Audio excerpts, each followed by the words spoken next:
Hey guys, it's Dr. Oob again.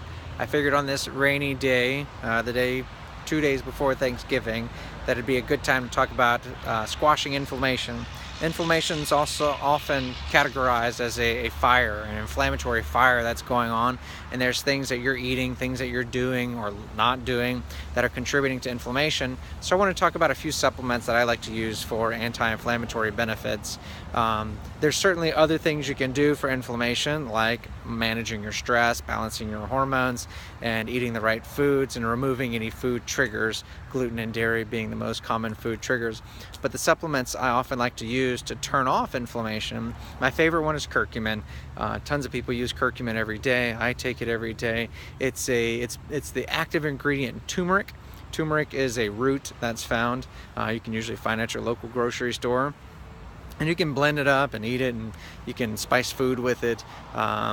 But it's really not that well absorbed unless it's cooked, and black pepper oil seems to help it get absorbed. So many people take it in the supplement form and they prepare it in the right way that makes it the most absorbable. If you take curcumin, you want to take about 500 to 1,000 milligrams once or twice a day. If you really have inflammation, you really want to take about a 750 to 1,000 milligrams twice a day. But if you've got more mild inflammation, then 500 milligrams once or twice a day will certainly work. The other one I really like to take is fish oil. I kind of think that everyone should be taking fish oil. I believe that's one of the reasons why Americans suffer with so much inflammation, is because we really don't eat a lot of high omega-3 fish oils. It was said that our ancestors ate way more omega-3s than we do today, and our ratios are completely flipped upside down. I don't remember the numbers offhand, but we definitely don't eat enough. So most people need to consume about 2,000 milligrams of fish oil a day in order to maintain adequate fish oil levels. If you're not sure how much fish you're eating every day, then there's charts and things online that you can look up and see how much fish oil you need. It's an average daily basis of 2,000 milligrams. So if once a week you gorge yourself on salmon, then maybe you're meeting your 2,000 milligrams a day. But what I usually tell people is, especially if you live in Austin or drier areas where we don't eat a lot of fish, just take 2,000 milligrams of fish oil in order to get to your goal. You want to make sure there's an appropriate amount of EPA and DHA. When you flip over the bottle, don't look at how many milligrams are on the cover. You want to flip it over and look at how much EPA and DHA are actually in it. When you add up the EPA and DHA, you need to be taking 1,000 milligrams twice a day. So if the bottle only says 300 milligrams of EPA and 200 milligrams of DHA, then that means you need to take 2 of those pills twice a day. You need 2,000 milligrams total.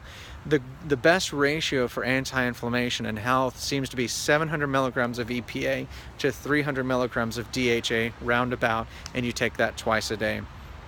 People that take supplements with that ratio really seem to hit the magic numbers on their lab testing when I test their fish oil levels.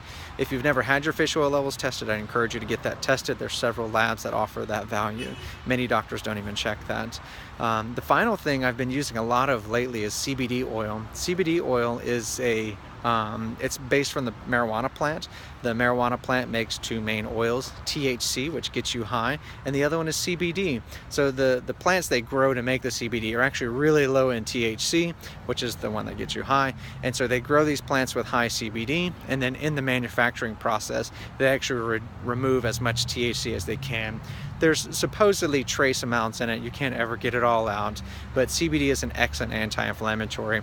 The dose that I usually start with is 1 milligram. I usually start with people on the sprays, because the sprays you can easily titrate up the dose and make sure you're not having any weird side effects from too much anti-inflammation. If you do it too quickly, sometimes you can have weird side effects. So I start low and just increase the dose slowly. And the CBD oil used to be really expensive, but now the price has come down significantly. And you can usually find it at your compounding pharmacies. And of course, we have all these in the office if you need any of them. My final favorite anti-inflammatory supplement is NAC, which boosts glutathione. NAC is the precursor to glutathione, so it really helps with antioxidation, anti-inflammation.